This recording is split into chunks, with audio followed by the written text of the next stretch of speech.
Pharma warrior চ্যানেলে তোমাদের সকলকে স্বাগত জানাই। আজকে আমরা আলোচনা করতে চলেছি WBHIB তরফ থেকে যে দুটো নোটিফিকেশন জারি করা হয়েছে ফার্মাসিস্টের পোস্টের জন্য, সেই বিষয়ে আমরা ডিটেলসে কথা বলবো। এবং এই যে পোস্টটা আমরা যে নোটিফিকেশন নিয়ে কথা বলবো, সেখানে অনেকেরই প্রায় কোশ্চেন আসছে যে কি করতে হবে, এখন এক্সপিরিয়েন্স সার্টিফিকেট কীভাবে বানাতে হবে, এবং সেই ক্ষেত্রে কীভাবে সেখানে যে পে স্লিপের কথা বলা হচ্ছে, তো সেগুলো কীভাবে করতে হবে, এবং যাদের পে স্লিপ থাকবে না তারা কী করবে, সমস্ত কিছু কিন্তু আজকে ক্লিয়ার করবো আজকের ভিডিওর মাধ্যমে। তো তোমরা যদি ফার্মাস চ্যানেলে নতুন এসে থাকো তাহলে কিন্তু অবশ্যই ফার্মাস চ্যানেলে সাবস্ক্রাইব বাটনে ক্লিক করে ফার্মাসি মেম্বার হতে ভুলে যাও না, কারণ এখানে দেওয়া হয়ে থাকে regular basis job update, regular নোটিফিকেশনের সঙ্গে ক্যারিয়ার গাইডেন্স। তো সব কিছু একই সাথে একই প্ল্যাটফর্মে পাওয়ার জন্য অবশ্যই কিন্তু সাবস্ক্রাইবটা করে নিও। তো প্রথমে চলে এসেছি সেই নোটিফিকেশনের মধ্যে, যেখানে তোমরা দেখতে পাচ্ছ ওয়েস্ট বেঙ্গল হেলথ রিক্রুটমেন্ট বোর্ডের তরফ থেকে জারি করা একটা নোটিফিকেশন, যেখানে কিন্তু ফার্মাসিস্ট গেট 3-কে মেনশন করে বলা রয়েছে।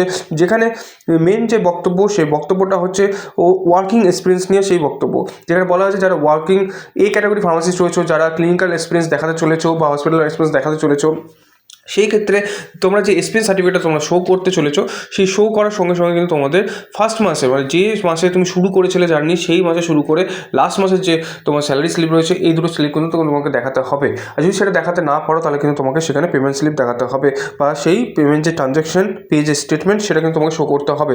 যদি সেটা শো করো তবেই কিন্তু তুমি তোমার যে এক্সপিরিয়েন্সটা সেটা ভ্যালিড বলে গণ্য করা হবে। কেন এই জিনিসটা করা হয়েছে, বিশেষত আমরা দেখে থাকি যে বিভিন্ন রকম ফার্মাসিস্ট বিভিন্ন জায়গায় কিন্তু রেজিস্ট্রেশন থেকে ভাড়া দিয়ে রাখে। ঠিক তাই শুনতে পাচ্ছ, যেটা ফার্মাসিস্ট ক্ষেত্রে নিন্দনীয় একটা জিনিস, যে নিজেদেরকে বিকিয়ে দিয়ে থাকে অন্যান্যদের কাছে। তো সেই ক্ষেত্রেই বেসিক্যালি এই প্রবলেমটা সৃষ্টি হয়, এবং সেই কারণেই এই পদক্ষেপটা নেওয়া হয়েছে শুধুমাত্র ফার্মাসিস্ট গেট 3-র জন্য। তো যারা এ ধরনের ঘটনা ঘটিয়ে থাকে সেই সকলকে যাতে এড়ানো যায়, এবং ভ্যালিড যাতে যে এক্সপিরিয়েন্স রয়েছে সেই ভ্যালিড এক্সপিরিয়েন্সগুলোকে যাতে কাউন্ট করা যায়, তার জন্য এই পদক্ষেপ নিয়েছে। এবং সত্যি কথা বলতে খুবই প্রশংসনীয় একটা ডিসিশন, এবং খুবই প্রশংসনীয় একটা নোটিফিকেশন, যার মাধ্যমে যারা সত্যিকারের ভ্যালিড তারাই কিন্তু এখানে চাকরিটা পাওয়ার একটা সুযোগ পাবে। এবং খুবই ক্লিয়ারলি একটা করার চেষ্টা করা হচ্ছে এখানটাতে পুরো নোটিফিকেশন সিস্টেম থেকে। বাট এখানে একটাই শুধু অবজেকশন থেকে গেল, এইচএসের মার্কিং সিস্টেম। আর সেকেন্ড অফ অল হচ্ছে এতদিন পরে কেন নোটিফিকেশন জারি করা হলো, এটা অনেকদিন আগে করা উচিত ছিল। যাকে আস্তে আস্তে নোটিফিকেশন হচ্ছে, সব কিছু ঠিক আছে। সেই ক্ষেত্রে যে মেন প্রশ্নটা উঠে আসে, তাহলে যারা সাবমিট করে ফেলেছে, যাদের অলরেডি সাবমিট করা হয়ে গেছে, যারা অ্যাপ্লিকেশন করে ফেলেছে, তারা কী করবে এবং সেই ক্ষেত্রে কী করা যেতে পারে, এবং সেই নিয়ে আমরা কিন্তু আজকে আলোচনা করব। তো তার জন্য কিন্তু আমরা চলে এসেছি সেই সেকেন্ড নোটিফিকেশনে, যেখানে তোমরা দেখতে পাচ্ছ 29 তারিখে নোটিফিকেশন জারি করা হয়েছে। এবং এই নোটিফিকেশনে বলা হয়েছে যে ফার্মাসিস্টকে মেনশন করে বলা রয়েছে, এবং বিভিন্ন যে পোস্টগুলো রয়েছে, নার্সিংয়ের পোস্ট, জিডিএমের পোস্ট, সমস্ত পোস্টের ক্ষেত্রে মেনশন করা হয়েছে যে তাদের যে সার্ভারের যে ইস্যু, সেই সার্ভারের ইস্যুর দিকে তাকিয়ে, এবং বিভিন্ন যে ক্যান্ডিডেটের যে অসুবিধা সেই দিকে তাকিয়ে যে এক্সটেনশন করা হয়েছে, যে ডেটটা এক্সটেনশন করা হয়েছে, 2 সেপ্টেম্বর পর্যন্ত ডেট ছিল প্রথমে, সেটাকে 22 সেপ্টেম্বর পর্যন্ত করা হয়েছে, যাতে সকলে সেখানে অ্যাপ্লাইটা করতে পারে এবং তাদের কোনো রকম অসুবিধা না পড়তে হয়। এবং যারা এখনও অ্যাপ্লাই করেনি তাদের জন্য একটা সুবর্ণ সুযোগ, যে তারা ঠিকঠাক মতো অ্যাপ্লাইটা করতে পারবে এবারে। এবং যারা অ্যাপ্লাই করে ফেলেছে তারা কী করবে, তাদের নিয়ে আমি অবশ্যই বলবো। ভিডিওর লাস্ট অবধি থাকো, তোমরা অবশ্যই জানতে পারো কী করতে হবে। তো সেক্ষেত্রে এখানে দেখতে পাচ্ছ কী কী বলা রয়েছে, যে এখানে বলা রয়েছে যে এই যে ডেটটা এক্সটেনশন করা হলো, এই ডেট এক্সটেনশন করার ফলে তোমাদের যে এক্সপেন্সটা আছে সেটা এক্সপেন্স তো কাউন্ট হবে, ঠিক আছে, বাট তোমাদের কিন্তু কোনো রকম কাস্টের যে বেনিফিট সেগুলো কিন্তু তোমরা পাবে না, যেটা তোমাদের ফার্স্টে যে ডেট থেকে কাউন্ট হয়েছে, মানে যেই নোটিফিকেশনের ডেট যেটা ছিল সেখানটায় কিন্তু তোমার মেন ডেটটা কিন্তু কাউন্ট হবে। তো এবার চলে আসছি যারা অলরেডি সাবমিট করে ফেলেছে তাদের কী করতে হবে। তাদের জন্য কিন্তু দেখো, তোমরা দেখতে পাচ্ছ যে এডিট উইন্ডো কিন্তু ওপেন করা হবে। এডিট উইন্ডো কবে থেকে কবে অবধি ওপেন করা হবে, 23/9/2025 থেকে শুরু করে 25/9/2025, মাত্র 2 দিনের জন্য, 23 তারিখ এবং 25 তারিখ, 25 সেপ্টেম্বর এবং 23, 24 এবং 25 সেপ্টেম্বর, এই 3 দিনের জন্য কিন্তু তোমরা এই নোটিফিকেশন যে এডিট উইন্ডো আছে সেটা ওপেন হবে। সেই সময়টা কিন্তু খুব ফলো করে রেখো তোমরা, ফার্মাসকে ফলো করে রাখলে তো অবশ্যই সময় মতো আপডেটটা পেয়ে যাবে।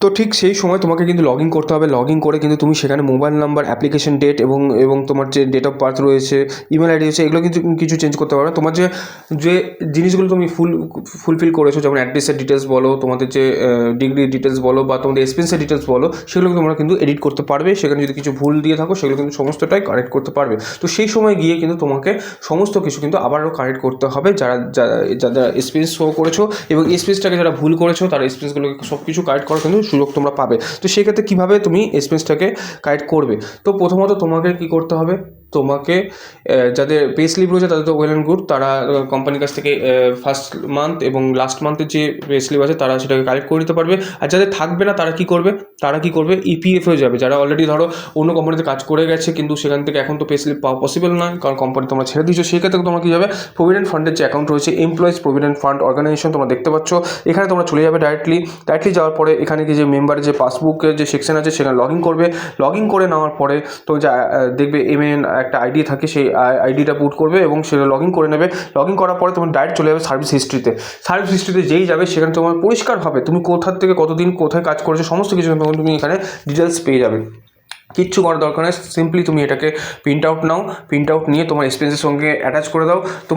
তোমার কিন্তু কোনোরকমভাবে তুমি অসুবিধার মধ্যে পড়বে না। তোমরা যদি পে স্লিপ নাও শো করতে পারো তাতেও তোমার কোনোরকম কিন্তু অসুবিধা হবে না। তোমরা জাস্ট সার্ভিস এই রিকোয়েস্টে যেটা রয়েছে সার্ভিস হিস্ট্রি তুমি শুধু ওটার সঙ্গে অ্যাটাচ করে দেবে।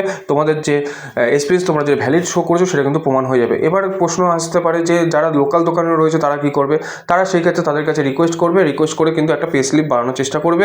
না হলে তারা কী করবে, সেই দোকানদারদের কাছ থেকে একটা পে স্লিপ কোনো তাদের ফর্মে লিখিয়ে নেওয়ার ব্যবস্থা করবে যে হ্যাঁ ফার্স্ট মাসের পে স্লিপ এত ছিল এবং লাস্ট মাসের পে স্লিপ এত ছিল। সেই ক্ষেত্রে তোমাদের লোকাল দোকানের ক্ষেত্রে একটু অসুবিধা হয়তো হবে, কিন্তু যারা কোম্পানির মধ্যে রয়েছে, যারা অলরেডি পিএফ অ্যাকাউন্টের সঙ্গে অন্তর্ভুক্ত, তাদের কিন্তু কোনো রকম অসুবিধার মধ্যে পড়তে হবে না। তোমরা যদি এই সিস্টেমটা ফলো করো তাহলে কিন্তু হয়ে যাবে।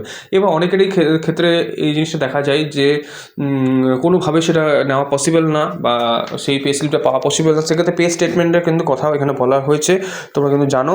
সেই পে সিস্টেমটা যেটা রয়েছে সেটা কিন্তু তুমি তোমার যে অ্যাকাউন্ট রয়েছে, যে ব্যাঙ্ক অ্যাকাউন্টে তোমাদের টাকাটা রিসিভ হতো সেই অ্যাকাউন্টের কিন্তু সেই অনুযায়ী সেটাকে শো করতে পারো। ব্যাঙ্কের পাসবুকটাকে তোমরা জেরক্স করে নিয়ে যেতে পারো, অথবা ব্যাঙ্কের সঙ্গে স্টেটমেন্টটাকে ডাউনলোড করে সেটা কিন্তু অ্যাটাচ করতে পারো, যে মার্কিং করে যে হ্যাঁ তোমার সেখান থেকে স্যালারিটা ঢুকেছে এবং সেটা তোমার ফার্স্ট মাসের স্যালারি এবং লাস্ট মাসের স্যালারি সেমভাবে সেই দুটো তোমার স্টেটমেন্ট যেটা আছে সেই স্টেটমেন্ট যদি শো করতে পারো তাহলে কিন্তু তোমাদের হয়ে যাবে। যেমনটা তোমাদের স্ক্রিনে দেখতে পাচ্ছ যে পে স্টেটমেন্ট তোমাদের চেয়েছে, সেক্ষেত্রে ব্যাঙ্কের যে অ্যাকাউন্টে যে তোমার টাকাটা ঢুকেছে সেটা যদি শো করতে পারো সেক্ষেত্রেও কিন্তু তোমার সেই এক্সপেন্সটাকে তোমরা প্রুভ করতে পারবে। তো তোমরা আবার জানতে চাইবে যে ঠিক আমরা এই নোটিশগুলো কোথা থেকে পেলাম, তো তোমরা দেখতে পাচ্ছ WBHIB অফিসিয়াল ওয়েবসাইটে চলে এসেছি। সেখান থেকে যে নোটিশের সেকশনটা ডান দিকে যে নোটিশের সেকশন সেখান থেকে কিন্তু আমরা এই নোটিফিকেশনের ডিটেলসগুলো কিন্তু পেয়েছি। এবং তোমরা যদি এই নোটিফিকেশন ডিটেলসগুলো ডাইরেক্টলি অ্যাভেল করতে চাও তাহলে কিন্তু অবশ্যই ফার্মাসি যে টেলিগ্রাম গ্রুপটা রয়েছে সেখানে জয়েন করে যেও, সেখানে সমস্ত রকম নোটিফিকেশন ডিটেলসগুলো তোমরা ডাইরেক্টলি পেয়ে যাবে। সঙ্গে যারা হোয়াটসঅ্যাপ গ্রুপে রয়েছে হোয়াটসঅ্যাপ গ্রুপ থেকেও কিন্তু তুমি নোটিফিকেশন ডিটেলসটা পেয়ে যাবে। এবার যে মেন কোশ্চেন দাঁড়াচ্ছে যে তোমরা এই যে সার্ভিস লেটারটা পাবে বা তোমরা যে স্টেটমেন্টটা পাবে সেটাকে তোমরা কীভাবে এক্সপেন্সের সঙ্গে অ্যাটাচ করবে। তো সিম্পল ব্যাপার, গুগলে যাও, গিয়ে লেখো মার্চ পিডিএফ ফাইল, দেন তুমি দুটো পিডিএফকে একসঙ্গে সিলেক্ট করে নাও, সিলেক্ট করে মার্চ করে কিন্তু সেটাকে 200 KB আন্ডারে নিয়ে আসো, যেমনটা তোমাদের আগে ভিডিওতে বলেছিলাম। সেটাকে নিয়ে এসে তুমি এক্সপেন্সটাকে যখন আপলোড করবে তখন এখানে শো করবে, দেখবে অটোমেটিকলি তোমার সাবমিট হয়ে যাচ্ছে এবং খুব ইজিলি তুমি সেই এডিট উইন্ডো যখন ওপেন হবে সেই সময় তখন করতে পারবে। এরপরে অনেকেই কোশ্চেন করছো যে তো আমরা কি তাহলে ক্যান্সেল অ্যাপ্লিকেশন করে সেই সমস্ত ব্যাপারটা ঠিক করতে পারবো। আমি তোমাদের বলবো যে না, তোমরা ক্যান্সেল অ্যাপ্লিকেশন করতে যেও না। অনেক ক্ষেত্রে তোমাদের সার্ভারে তো এখন ইস্যু চলছেই, তো সেই ক্ষেত্রে অনেক সময় দেখা যেতে পারে যে তোমরা যখন ক্যান্সেল করে দিচ্ছ সেই অর্থে হয়তো আর সাবমিট করতে পারছো না বা পুনরায় সাবমিট করতে গিয়ে অনেক রকম তোমরা প্রবলেম ফেস করছো। তো সেই ক্ষেত্রে তোমাদের যেহেতু তোমরা যা ডকুমেন্টস যদি দিয়ে থাকো এবং সেগুলো যদি সমস্ত কিছু ভ্যালিড হয়ে থাকে তাহলে সেই ক্ষেত্রে তোমাদের ভয় পাওয়ার কোনো কারণ নেই। সেই ক্ষেত্রে তোমাদের কিচ্ছু ভয় পেতে হবে না। তোমরা যখন এডিট উইন্ডোটা সেকশনটা ওপেন হবে 23, 24 এবং 25 সেপ্টেম্বর, তখন তোমরা ঠিক যাবে, গিয়ে এডিট উইন্ডোর সময় কিন্তু তোমরা সেটা করতে পারো। এবং অনেকেই যদি মনে করে থাকো যে না তোমরা ক্যান্সেল অ্যাপ্লিকেশন করবে, তাহলে সেক্ষেত্রে বলবো তোমরা একটা ভ্যালিড আরেকটি এক্সট্রা ফোন নাম্বার এবং ইমেল আইডি সঙ্গে রেখে তারপর ক্যান্সেল অ্যাপ্লিকেশনটা করতে যাও। তাহলে আশা করি তোমাদেরকে আমি সঠিক সময় সঠিক ইনফরমেশন তুলে ধরতে পেরেছি। হয়তো ভিডিওটা বানাতে লেট হয়েছে কিন্তু সঠিক ইনফরমেশন তোমাদের কাছে হয়তো তুলে ধরতে পেরেছি। তো এরকম যদি ইনফরমেটিভ ভিডিওগুলো পেতে চাও এবং ডিটেলসে তোমার মনে সমস্ত কোয়েরি সলভ করতে চাও তাহলে কিন্তু অবশ্যই ফার্মাসি চ্যানেলটাকে সাবস্ক্রাইবটা করে নিতে হবে এবং বজায় থাকতে হবে ফার্মাসির সঙ্গে। Thank you so much. ভিডিওটা এন্ড অব দি কন্টিনিউ।